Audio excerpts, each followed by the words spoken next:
Oke, gimana Bang Rames? Kira-kira nih apa pula yang Anda mau diskusikan? Kemarin kan kita belum sempat bahas tentang iblis, Pak Ustadz. Oh, iblis. Tentang iblis. Kenapa? Nah, mungkin kita bahas tentang itu dulu. Bahas tentang iblis dulu. Ya, Oke, emangnya apa sih yang mau Abang tanyakan tentang iblis tuh? ya karena ini Pak Ustadz. Iblis, saya rasa kalau iblis dia lebih tahu Tuhan daripada saya. Saya masih di tanah, iblis kan di atas, Ustadz. Tapi kenapa dia Iblis dibuang? lebih tahu Tuhan terus? Ya, itu menurut saya. Saya sujudnya masih di situ, dia tidak, tidak. Oke, Bang. Jadi ya kenapa iblis itu dibuang? Ya sesuai pertanyaan Anda, karena dia tidak mau sujud penghormatan kepada Adam. Artinya dia itu melanggar atau membangkang terhadap perintah Tuhan. Itulah kenapa dia menjadi iblis, karena dia sombong atas dirinya, merasa lebih baik dari Adam, dari manusia, sehingga perintah Tuhan pun dia abaikan. Nah, itulah iblis. Dia tidak mau bersujud. Makanya yang kagak mau sujud itu pengikut iblis, Bang. Makanya kan umat Islam tuh sehari 5 kali ya sujud sujud tiap hari. Umat Islam tuh subuh sujud, siang sujud, sore sujud, maghrib sujud, malam sujud, tengah malam sujud. Itu makanya yang kagak mau sujud itu ritual ibadahnya pengikut iblis gitu, nggak mau sujud. Gitu.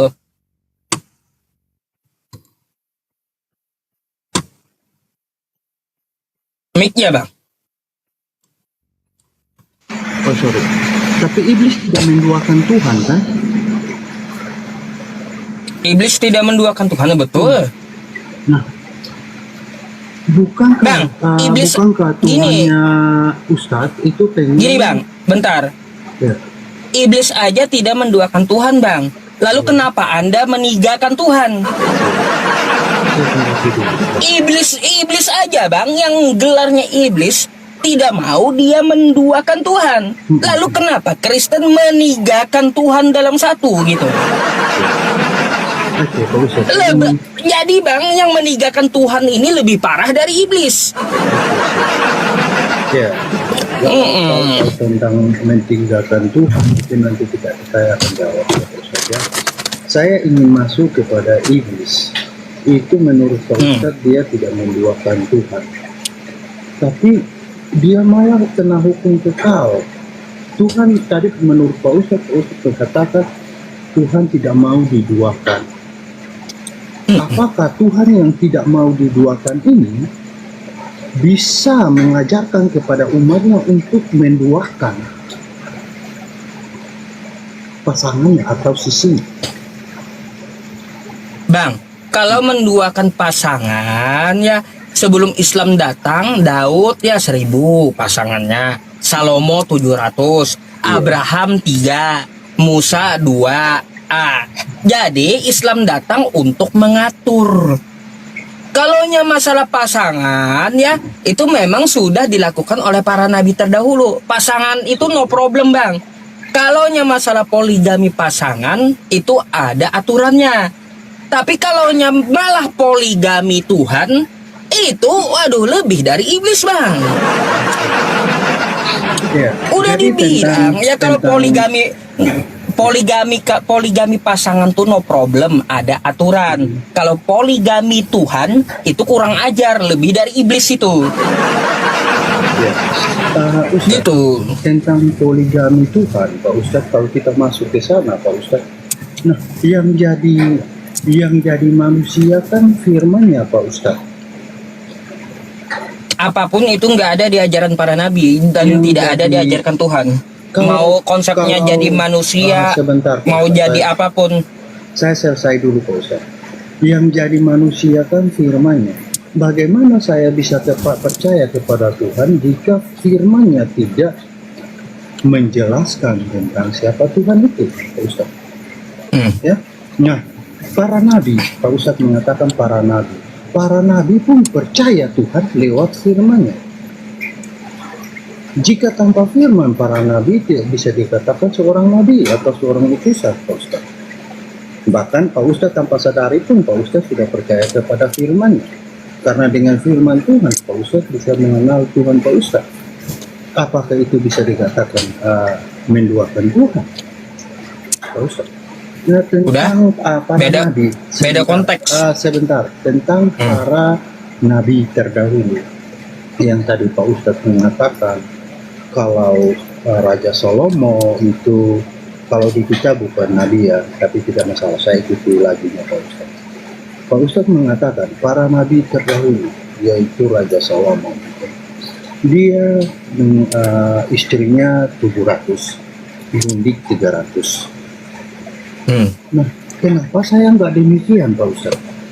Karena saya tahu saya bukanlah Salomo. Kalau Salomo mampu berlaku adil, wajar dia seorang utusan Tuhan. Saya tidak mungkin lebih mampu berlaku adil seperti seorang utusan Tuhan dan Tuhan, saudara. Ya, dan perlu saudara Pak Ustadz ketahui bahwa pada saat penciptaan Adam dan Hawa, ya, Hawa diciptakan dari satu rusuk Adam. Apakah Tuhan tidak mampu menciptakan 10 Hawa? Mampu, tapi kenapa dia tidak melakukan itu? Udah? Ya, silakan ditanggapi. Bang, beda konsep. Siapa yang menyamakan kita dengan Salomo? Beda konsep. Saya berbicara tentang masalah poligami Tuhan dan poligami pasangan itu beda. Kalaunya para nabi terdahulu ada yang poligami, itu no problem, Bang. Tapi para nabi tidak ada poligami Tuhan dulu, nggak ada. Siapa yang poligami Tuhan dari yang poligami pasangan? Abraham, poligami pasangan, nggak ada poligami Tuhan. Daud, poligami pasangan, nggak ada poligami Tuhan. Salomo, poligami pasangan, nggak ada poligami Tuhan dia. Terus siapa lagi? Banyak para nabi, kan kayak gitu, poligami pasangan. Nabi Muhammad, poligami pasangan, nggak ada juga poligami Tuhan. Kayak gitu. Jadi nggak apa masalah poligami pasangan itu, yang penting kagak poligami Tuhan. Itu dulu yang dibenerin. Ketika kata Anda, itu adalah firman-Nya yang jadi manusia, nggak ada para nabi mengajarkan kayak gitu, nggak ada. Nabi mana yang mengajarkan firman jadi manusia? Nggak ada. Atau Tuhan menjelma jadi manusia? Nggak ada. Makanya saya bilang nggak ada para nabi itu poligami Tuhan. Itu dulu yang dikunci. Gitu. Nabi mana tunjukkan sama saya yang poligami Tuhan? Nggak ada. Nah, jadi kayak gitu. Jadi Bang, ya, kalau masalah poligami Tuhan itu tidak pernah ada diajarkan oleh para nabi. Terus kata Anda iblis pun dia tidak menduakan Tuhan. Betul, iblis aja tidak mau, Bang, menduakan Tuhan. Ini ada yang meninggalkan Tuhan. Itu yang jadi problem Anda. Seharusnya Anda mikir di situ. Iblis aja nggak mau menduakan Tuhan. Loh, kenapa Kristen malah meninggalkan Tuhan dalam satu? Itu dipikir dulu di situ. Berarti apakah Kristen lebih dari iblis gitu? Iblis nggak mau duain, tapi Kristen meninggalkan, bahkan menjadikan satu. Itu aja sudah salah konsep agama Anda di situ. Jadi itu, Bang. Kalau untuk masalah iblis, betul, dia tidak menduakan Tuhan. Iblis itu dibuang karena kesombongannya. Aba wastakbara wa kana minal kafirin. Bukan karena menduakan Tuhan. Jadi kalau ada yang sampai menduakan Tuhan, apalagi sampai meninggalkan Tuhan, itu lebih dari iblis, gitu, Bang.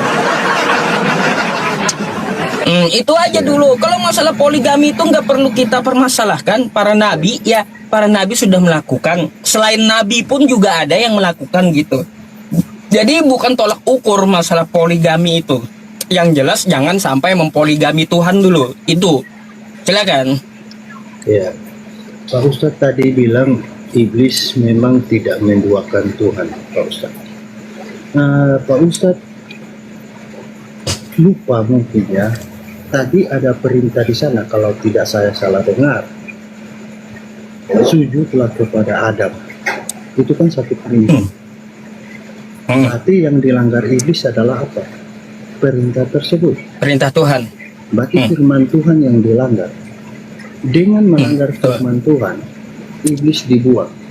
Nah, iblis mengatakan dia terbuat dari api dan Adam dari tanah. Ya kan? Dia mengatakan satu perkataan yang memang dalam kenyataannya memang dia diciptakan dari api dan Adam dari tanah. Akan tetapi Pak Ustaz sudah menilai itu sebagai satu kesombongan. Bisa kita nilai sebagai satu kesombongan. Bagaimana dengan orang-orang yang tidak mampu berlaku adil tapi merasa mampu berlaku adil? Bukankah yang mampu berlaku adil itu hanya Tuhan dan utusan Tuhan, Pak Ustaz?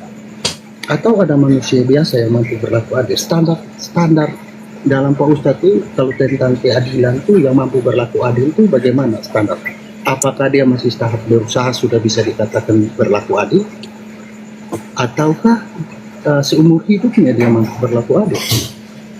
Itu poin pertama. Bang, Yang kedua, saya bingung. yang Anda kedua, ini sebentar dulu. bentar Bang. Sebelum yang kedua, saya itu bingung dengan tanggapan Anda. Anda ini bahas poligami atau bahas iblis gitu? Bahas iblis. Terus apa hubungannya dengan poligami tadi yang berlaku adil tadi apa?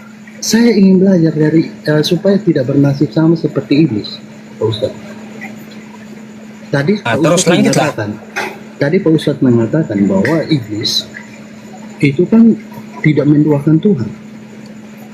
Padahal itu saya belum kaji ke situ. Iblis mengatakan perkataan yang benar menurut Pak Ustadz, terbuat dari api, Adam dari tanah. Tapi bisa dinilai bahwa Ustadz bisa memaknai sebagai satu kesombongan. Ya kan? Bagaimana dengan saya pribadi sebagai manusia biasa yang masih sujud di debu? Ya, yang bahkan saya tidak mampu berlaku adil atau mungkin tidak melakukan satu kebaikan. Tapi saya membanggakan diri saya. Bukankah itu menurut Pak Ustadz bagaimana? Tentang itu, tentang kesombongan Pak Ustadz. Kesombongan itu bagian dari hawa nafsu atau tidak? Bang, jauh pembahasan Anda tuh. Oh, jauh. Jauh, iya. Yang menilai iblis itu sombong Tuhan sendiri. Oh, Tuhan sendiri. Anda baca Quran surah Al-Baqarah ayat 34. Berarti yang menilai iblis itu sombong, berarti tadi karena Pak tidak Ustadz mau bilang, mengikuti perintahnya. Berarti tadi Pak Ustadz bilang iblis sombong itu dari Tuhan. Dari Tuhan. Nah, saya mengikuti omongan Pak Ustadz ini. Kan iblis Pak Ustadz yang bilang iblis sombong. Tuhan yang bilang, saya hanya menyampaikan firman Tuhan. Iya, saya juga hanya mengikuti jejak Pak Ustadz. Baik, maka dari itu dengarkan. Anda baca Quran surah Al-Baqarah ayat 34. Wa idzu qulna lil malaikati isjudu li adama fasajadu illa iblis aba wastakbara wa kana minal kafirin. Ketika Tuhan memerintahkan sujud kepada Adam, maksudnya itu sujud penghormatan, iblis nggak mau. Dia merasa dirinya lebih baik, baik daripada ciptaan Allah yang baru, yaitu Adam. Yeah. Maka dari itu kata Allah, iblis ini aba wastakbaro, bapaknya kesombongan. Wa kana minal kafirin, gara-gara itulah dia menjadi kufur. Yeah. Menjadi kafir. Dengan dasar dia dinilai sombong itu apa? Karena dia merasa lebih baik dari Adam. Lebih baik dari Adam. Dengan mengatakan dia terbuat dari api dan Adam dari tanah. Oh, tapi kan dalam kenyataannya memang dia terbuat dari api kan? Ya, dia terbuat dari api. Yeah. Kalaunya Adam sudah api, tanah, terus angin, terus air, ada. Ya. Lantas jadi salah penilaian iblis itu. Bagaimana dengan saya, Pak Ustadz? Saya sebagai manusia yang bahkan saya tidak mampu adil, saya tidak mampu benar, tapi saya merasa lebih benar. Apakah bukan saya lebih sombong dari iblis? Jadi gini, Bang, iblis tidak mengikuti perintah Tuhan. Tadi kan Pak Ustadz mengatakan iblis bapaknya sombong. Kalau saya mengatakan satu perkataan yang bahkan dalam realita kehidupannya tidak sesuai dengan fakta dan kenyataan, saya termasuk neneknya sombong atau kakeknya sombong atau apanya sombong gitu. Salah. Oh, Kalau bapaknya kesombongan berarti Anda anaknya kesombongan, pengikut iblis gitu. Gitu Bang. Makanya bagi yang ya tidak mengikuti perintah Tuhan, tuh ya, tidak mengikuti perintah Tuhan lalu menyombongkan diri terhadap ayat-ayat Tuhan, maksudnya kepada apa yang diperintahkan oleh Tuhan, itu pengikut iblis. Kata Tuhan, aku itu esa, lalu kau duakan sampai kau tigakan, pengikut iblis itu. Karena apa? Tidak mengikuti apa yang dijelaskan oleh Tuhan. Qul huwallahu ahad, katakanlah Allah itu esa. Gak ada rumusnya firman jadi ini atau Tuhan jadi manusia, gak ada.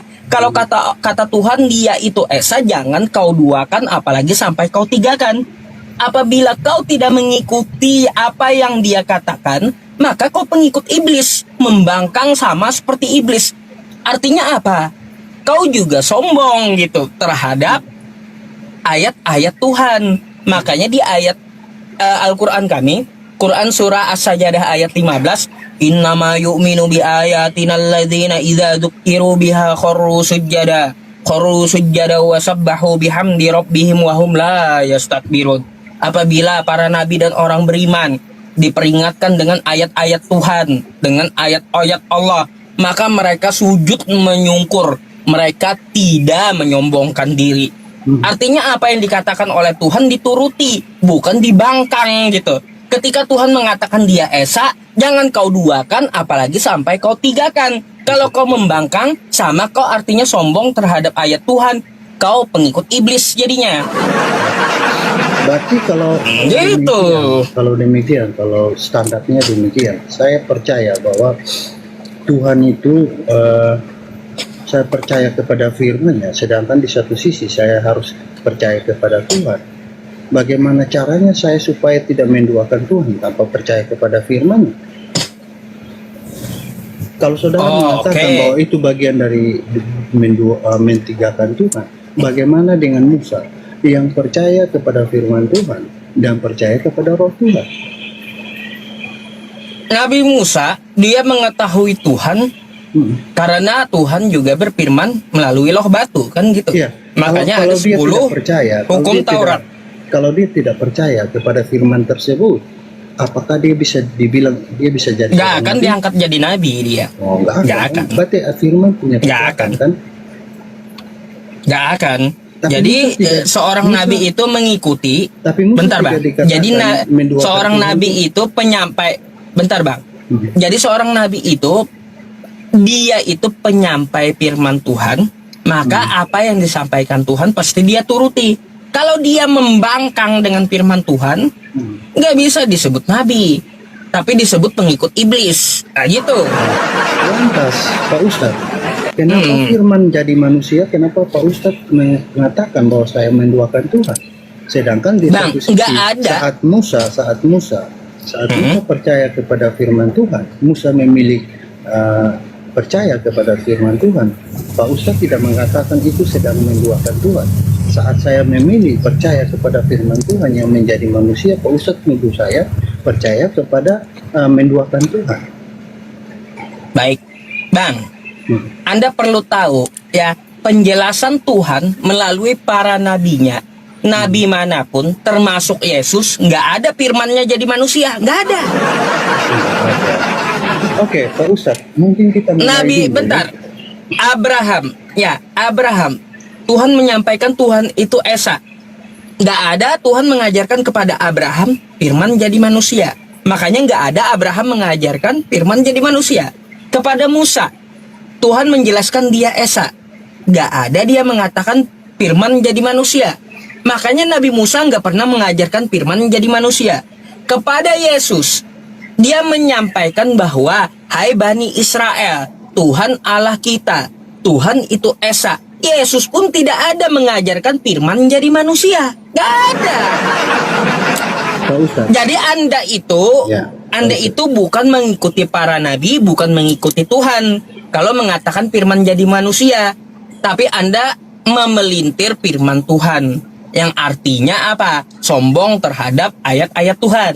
Atau Ya, ya, Pak Ustadz. Mungkin Pak Ustadz baca dulu di Lukas 9. Ini ada yang menyaksikan.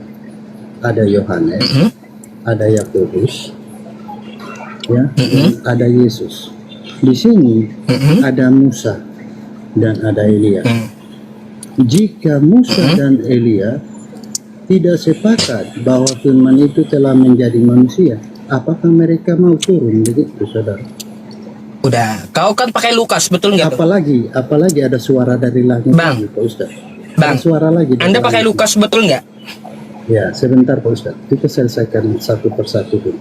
Enggak, yang saya tanyakan ayat yang Anda bawa Lukas gitu. Iya, benar. Ya udah, baca dulu Lukas 1 sampai 3 sebelum Anda bawa Lukas keseluruhan. Lukas 1. Ya, Lukas 1 sampai 3. Oh, tentang hal itu kan Lukas menyelidiki dari saksi-saksi mata. Iya. Artinya Lukas 4 yang Anda bawakan, Lukas 3 atau 4 tadi yang Anda bawakan. Sejak kapan Lukas melihat Musa sama Yesus? Ya, dari Petrus Kitab Yohanes. penyelidikan Anda bawa sama saya gitu. dari Petrus. Lukas kapan melihat kejadian itu, melihat Yesus ketemu Musa tuh kapan? Lukas itu. Dari Petrus, Yohanes, Yakobus. Nah, kan nggak jelas. Mereka Dari bersaksi. kesaksian dan penyelidikan si A, si B, si C. Ada nggak Gitu. ada nggak tertulis di kitab Petrus, Yohanes dan Yakobus menyatakan bahwa kesaksian Lukas itu tidak benar? Kesaksian Lukas itu tidak benar. Ada nggak? Kalau kesaksian Lukas itu benar, maka tidak ada kontradiksi dengan tulisan Yohanes dan Matius. Tunjukkan datanya di mana bahwa kesaksian Lukas itu tidak benar. Menurut perkataan Pak Petrus mungkin, kayak menurut Yohanes, atau mungkin menurut Yakobus mungkin. Bang, kata Yesus, orang yang bersaksi tentang aku, kesaksian itu tidak benar. Gimana sih? Orang yang bersaksi tentang Iya, yang bersaksi tentang aku, kata Yesus, kesaksian itu tidak benar. orang yang bersaksi tentang aku, kesaksian itu tidak benar. Iya. Bentar ya. Sekalian usah sambil cari, saya mau lanjutkan yang tadi, Pak Ustaz. Bukan, saya bukakan gitu ayatnya. Pak Ustaz tadi mengatakan bahwa sombong itu tidak bagus. Pak Ustaz, sombong itu berarti termasuk dari bagian dari syirik ya? Bentar Bang, kita bahas dulu yang tadi ya. Oh, Bang. Nih.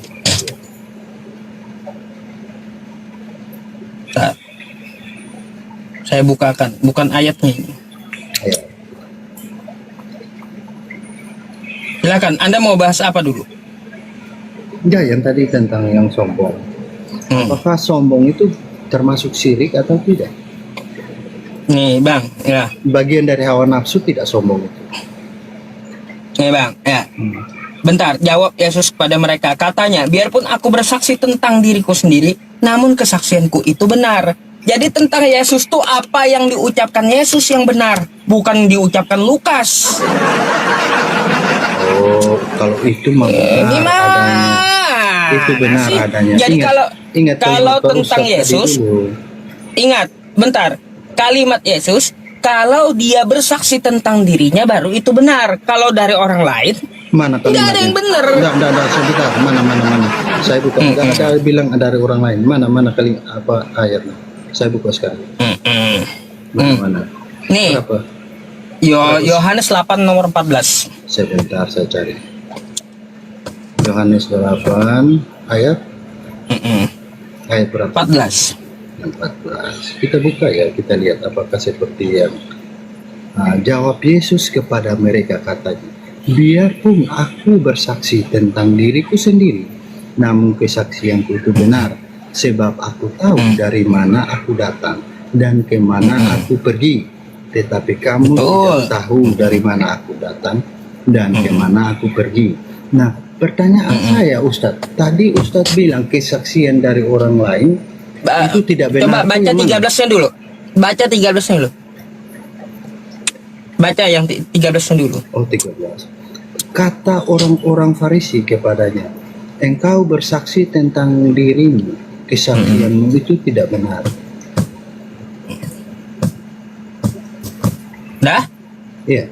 Jadi Karena tuduhan terhadap Yesus kalau dengar bersaksi dulu, gini.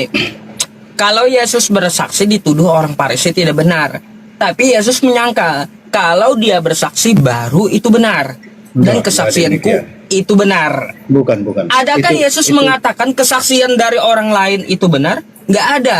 Makanya Yesus menambahkan di situ, Bang. Ya, sebab aku tahu, kata Yesus, dari mana aku datang dan kemana aku pergi. Enggak, itu kalimatnya Dari Pak mana Ustadz aku udah datang dan rubah. kemana aku pergi. Itu kalimatnya Pak Ustadz rubah. Artinya gini, Pak kenapa Ustadz saya rubah bawakan kalimat. ayat itu? Tolak ukurnya, bila Yesus bersaksi tentang dirinya, baru itu benar. Kalau Enggak, kesaksiannya enggak. bukan dari Yesus atau dari Lukas, dari Paulus, nggak ada yang benar itu. Dengar Pak Ustadz, dalam istiadat Yahudi, Gitu maksudnya. dalam istiadat Yahudi, seseorang bilang dia bersaksi tentang dirinya sendiri, kesaksian itu tidak dibenarkan, tapi harus ada orang lain yang bersaksi tentang dia. Sehingga di sana kritik orang Farisi itu kepada Yesus bahwa engkau bersaksi tentang dirimu sendiri. Jadi kesaksianmu itu tidak benar. Tapi Yesus bilang biarpun dia bersaksi, bukan kalau dia bersaksi tentang dirinya sendiri itu baru benar. Enggak demikian Pak Ustadz. Pak Ustadz itu merubah kalimat. Kalau merubah kalimat Ya, itu Yesus aja maknanya juga berubah. Tuh Anda tahu harus ada saksi, kata Anda. Lukas saksinya dari mana dia lihat Yesus sama Musa? Sedangkan Kan Lukas menyelidiki. Bentar, Lukas kan Anda tahu di Lukas tadi dia menyelidiki. Sedangkan kata Anda yang benar itu ada saksinya. Jadi Lukas tuh siapa saksinya yang melihat Yesus dengan Musa lagi ngomong? Oke. Nah, Jauh Bang Lukas tuh. Pak Ustadz. Kan ada tuh Yohanes, ada Petrus, ada Yakobus.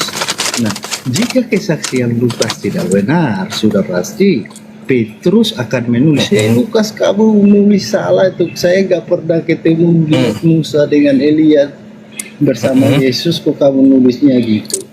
Atau begini Ya makanya saja, dibantah saya, Yesus. Saya bisa tahu, Pak Ustadz. Bentar, makanya saya kasih bantahannya sama Anda.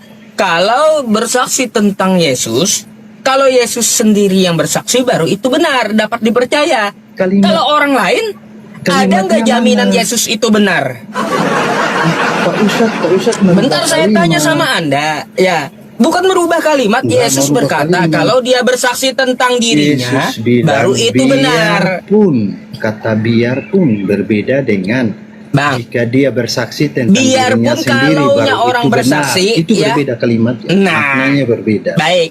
Tuh kalau dia bersaksi tentang dirinya sendiri, Yesus itu sendiri, tetap itu benar. kesaksianku itu adalah benar, bukan. Ada nggak kata Yesus selain diriku juga benar? Mana dalilnya? Mana kata Yesus? Nggak ada. Nggak ada. Pak Ustadz, Makanya di sekali luar merubah Yesus nggak kalimat. bisa dipercaya. Bukan merubah kalimat. Itulah ya ayat yang saya suguhkan kepada Anda. Ucapan selain Yesus itu Gini tidak dapat aja. dipercaya karena tidak ada jaminan dari Yesus. Saya langsung tunjukkan biar semua jadi saksi ya, bahwa Ustadz merubah kalimat ya. Bentar ya. Pak Ustadz, ini kan ada Nah, protes tunjukkan orang dulu Yahudi. dalil kau. Ya, ini kan protes orang Yahudi ini. Ya, kata orang-orang Farisi kepada Yesus ya, engkau bersaksi tentang dirimu sendiri, ya, kesaksianmu tidak benar. Jawab Yesus kepada mereka, katanya, biarpun aku bersaksi. Nah tadi Pak Ustadz bilang apa? Tadi Pak Ustadz bilang Nih, Yesus kau baca bersaksi dulu. tentang dirinya sendiri baru benar. Mana kata itu baru Iya benar? betul Mana? kayak gitu.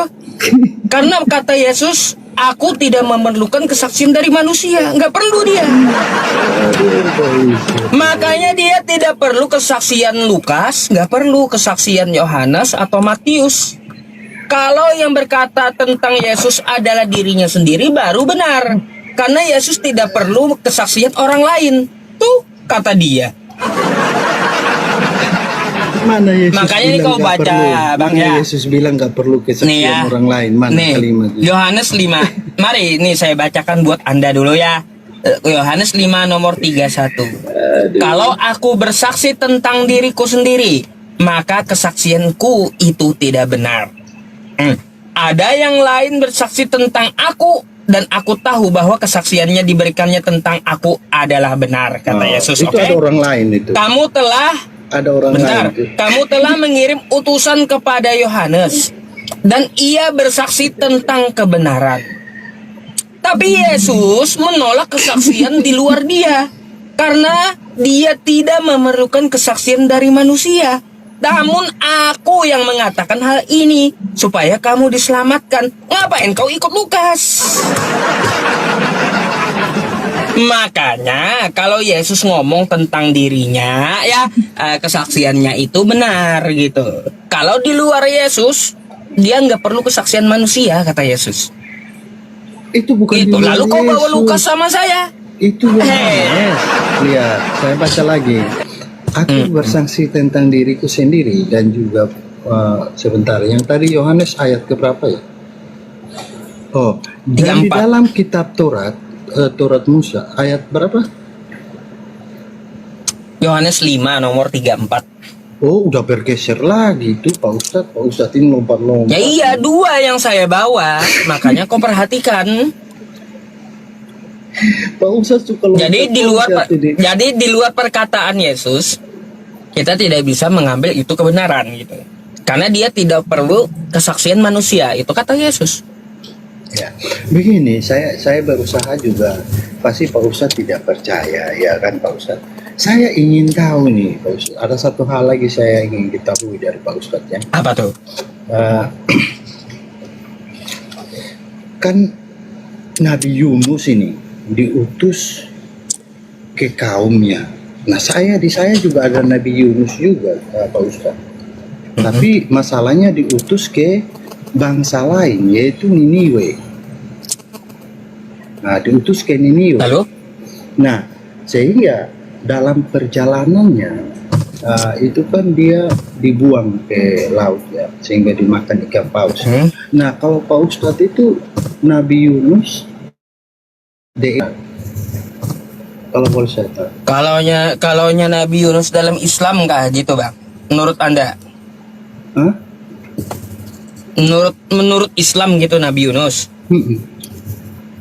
Daerah Irak. Nabi Yunus orang Irak. Di daerah Nineveh kalau nggak salah. Datanya mana Pak Ustadz? Yunusnya daerah Irak. Biar saya coba cari. Di Quran surah berapa mungkin saya cari. Oh, kalaunya untuk masalah Quran tidak berbicara di daerah mana. Enggak. Tidak bicara kita. Al-Quran bukan yang kayak gitu, menceritakan detail kepada kita tentang para nabi, enggak. Tapi kalaunya Anda meminta di luar Al-Quran, itu daerah Irak. Nah gitu juga Abraham. Abraham kan daerah Persia. Kalau di Al-Quran dikatakan diutus ke mana tuh? Kalau di Al-Quran diutus, memang dia diutus. Cuma tidak dikatakan di sebuah kota ini, enggak kayak gitu. Oh jadi Yunus itu orang mana sih Pak Ustadz? Saya jadi bingung nih Pak Ustadz. Ya, makanya saya bilang Yunus itu dari Irak dia. Menurut surah Yunus itu yang surah Yunus 98 ya 98. Ya Bang, Al-Quran itu beda dengan yang Anda mau gitu. Sama alam Contoh dia. nih ya, waktu dibuang ke laut, dia ada ceritanya, ditelan ikan paus ada. Terus dia diutus kemana? Ke Irak nih, Nineveh. Gitu. Diutus ke Irak. Mm-mm. Emangnya ini yang tinggal di Irak tuh kaum apa saudara? Yunus orang mana tuh? Kalau kaum Nabi Yunus itu, jujur saya lupa nama kaumnya. Ada disebutkan. Dia Bani Israel bukan? Gitu. Lah, kalau Irak Bani Israel bukan? Irak Bani Israel. Ayo, Saya nggak tahu. ada Irak. Bani Israel di Irak, coba. Saya nggak tahu Pak Ustadz. Itu kan iman Pak Ustadz. Kan saya bertanya tuh sesuai iman Pak Ustadz. Kalau Ya saya itu, sih, kalaunya Yunus orang. kalaunya orang- penjelasan Islam kayak gitu, Bang. Kalau Dia saya kalaunya sih, di Al-Qur'an kalau Anda tanyakan di mana dia, diutus kemana, apa nama kaumnya, kaum-kaum tertentu aja disebutkan Allah, kayak kaum Saba, kayak kaum Samud, yang menjadi pelajaran gitu. Yang menjadi pelajaran terhadap kaum itu baru disebutkan Allah. Tapi kalau menceritakan Nabi, Allah itu tidak menceritakan kaumnya, enggak. Tapi dia diutus ke sebuah kaum, pelajaran apa dari Nabi itu yang dapat diambil gitu. Ah gitu. oh berarti ada nabi Beda. selain Bani Israel ada ya? Banyak, Abraham aja bukan Israel. Saleh bukan Israel, Hud bukan Israel, bukan. Jadi kepercayaan Islam itu tidak semua nabi itu dari Israel, ada di luar Oh, Israel. Yunus bukan Israel. Jadi kayak gitu, ada beberapa nabi yang di luar Israel gitu. Oh gitu.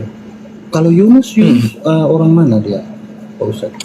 Kalau Yunus di Irak, Nineveh. Orang Irak. Nah, orang Irak diutus kepada orang Irak lagi gitu. Ya kepada kaumnya. Oh berarti satu pulau itu dia harus nyebrang ya?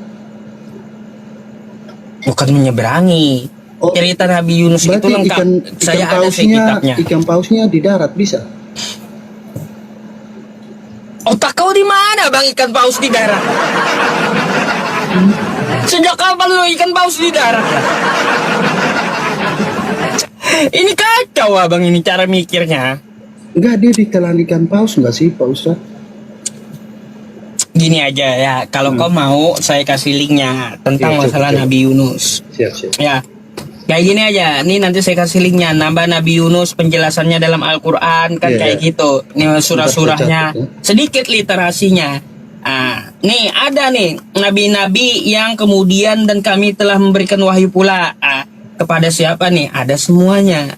Nah di dalam ayat ini ada Nabi Yunus namanya kayak gitu ya. Ya, Setelah sebentar. Nabi Ayub dan Harun. Oke. Ceritanya ada di sini semuanya. Dia diutus kemana kan kayak gitu. Nih, setelah kaumnya kan nggak ada disebutkan Allah nama kaumnya apa gitu di Al-Quran itu. Oh nama. Tapi setelah tempatnya. kaumnya tidak mau mendengar seruan Nabi Yunus, beliau kecewa dan sedih lalu pergi meninggalkan Nainawa atau Nineveh tadi menuju Halab, Aleppo. Jelas ceritanya. Aleppo di mana? Di Suriah. Dan terus menuju kota Yafa, Palestina. Menuju dia ke pantai Laut Tengah. Lalu berencana berlayar. Di situ dia ditelan ikan paus. Paham? Itu di surah berapa tuh Pak Ustadz? Biar saya nanti buka. Nih, kau buka aja. Nah, nanti Quran saya surah berapa? ketik aja cerita kisah nih. Kisah Nabi Yunus alaihi salam oleh Yunahar Ilyas. Di sini ada ayat-ayatnya. Ada nama ayat Yunusnya kan, ada nama surah tuh. Ada An-Nisa 163, dijelaskan semua. Tuh. Jelaskan semua, ada As-Sofat ayat An-Nisa, surah ke-37. Anissa Ayat berapa? ke-139, 139. Bentar, Bang. Sebut Anda satu-satu buka dulu. aja langsung. Anda ketik aja di Google. Saya malas ceritain satu-satu gitu. Kisah Nabi Yunus AS oleh Yunahar Ilyas. Dah, Anda bisa baca ceritanya sampai selesai nanti, oke? Dan surah-surah yang dipakai. Nah, tuh ya. Tuh, banyak. Anda baca sendiri nanti, biar nggak nanya lagi sama saya. Saya udah Oke. coba buka Pak Ustadz. Hanya saya temukan itu saya temukan itu surat Al-Anbiya 87, 88. Habis itu surat Bang, Yunus. cerita 98. nabi-nabi itu tidak selalu di Al-Quran. ada literasi di luar Al-Quran yang diceritakan. Nah, paham? Oh, jadi kalaupun cerita itu tidak ada di Al-Quran, itu ada di lain, kita bisa pakai gitu, Pak Ustadz. Gini, contohnya Yunus tadi, ya, dia kan tokoh dalam Quran. Lalu diceritakan sesuai sejarah di mana dia berada, sesuai penelitian dari literasi maupun dari penjelasan para ulama. Kalau kami kayak gitu, oke? Ya, maksudnya begini, apakah pedoman utama itu Al-Quran atau ada juga di luar Al-Quran? Al-Quran. Al-Quran. Al-Quran itu dijelaskan oleh para ahli sejarah. Atau terus Jika di dari Al-Quran ulama. tidak ada, jika di Al-Quran tidak ada, Ngapain diceritain? enggak, maksudnya misalnya begini Pak Ustaz. Misalnya di Al-Quran tidak ada tempatnya, tapi dari penjelasan orang itu ada tempatnya. Itu Ya iya, orang Yang saya menjelaskan dari pakai penelusuran, Bang. saya pakai Penelusuran Al-Quran atau sejarah dan pakai jejaknya. Jadi kalaunya tentang Yunus tidak ada daerahnya, kenapa di luar Al-Quran ada daerahnya? Orang meneliti, paham nggak? Heran, jadi nggak semua di Al-Quran itu dituliskan Yunus daerahnya, tinggalnya, umurnya, orang tuanya, terus kemana dia? Bukan tugas Quran kayak gitu. Kalau kalau kau menemukan sebuah nama di Al-Quran itu, ya contoh Korun dijelaskan oleh sejarah, contoh Yunus dijelaskan oleh sejarah, contoh Soleh nggak ada di kitab kau, dijelaskan sejarah, contoh juga apa, Abraham nggak ada, Abraham itu kemana, tapi dijelaskan oleh sejarah.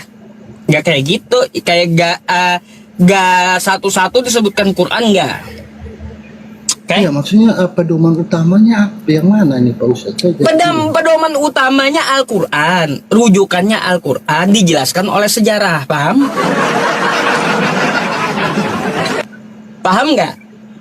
Pedoman utamanya Al-Quran dijelaskan oleh sejarah, tuh.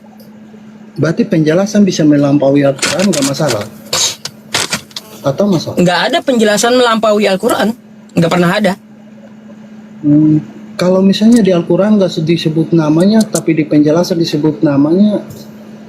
Kalau di Al-Quran tidak disebutkan namanya, berarti nggak ada penjelasannya, paham? Nggak, maksudnya nama tempat. Ngapain menjelaskan yang nggak ada, coba? Nggak, kan begini Pak Ustaz. Misalnya di Al-Quran tidak ada Niniwe, terus di dalam penjelasan ada Niniwe. Nah, jadi pertanyaan, dia dapat Niniwe ini dari mana? Sedangkan Dari pedoman sejarah. utama, Udah dibilang dari sejarah. Dari sejarah, oknumnya disebutkan Quran, ya. Oknum tadi diteliti di mana dia hidup dari sejarah, paham? Gitu. Bingung dia. bingung saya. Iya, nggak apa. Pak Ustaz, Oke. saya makasih banyak. Saya pamit turun dulu. Mohon maaf. Itulah Anda Kata-kata yang pelajari Al-Quran itu. Iya. Al-Quran itu kayak gitu, Bang. Contoh Saya ya, dia bingung. turunnya. Turun kayak gini, perintah sholat. Nggak ada dia di dalam Quran tuh perintah sholat tuh baca ini, baca itu, nggak ada, Bang. Dari mana penjelasannya sholat? Dari Nabi. Ya kayak gitu. Perintahnya di Quran dijelaskan oleh Nabi. Namanya di Al-Quran dijelaskan oleh sejarah. Terus sebutannya ada di Al-Quran dijelaskan oleh sains. Jadi Al-Quran itu kitab induk dari seluruh ilmu. Gitu namanya Quran. Jadi kayak gitu biar Anda paham terhadap Quran tuh. Jadi, Al-Quran tuh perintahkan sholat dia, aqimis sholat. Tapi nggak ada angkat takbir, terus baca ini, baca itu, nggak ada di Quran. Nggak ada. Dijelaskan di luar Quran, tapi induknya di Quran. Makanya Quran itu kitab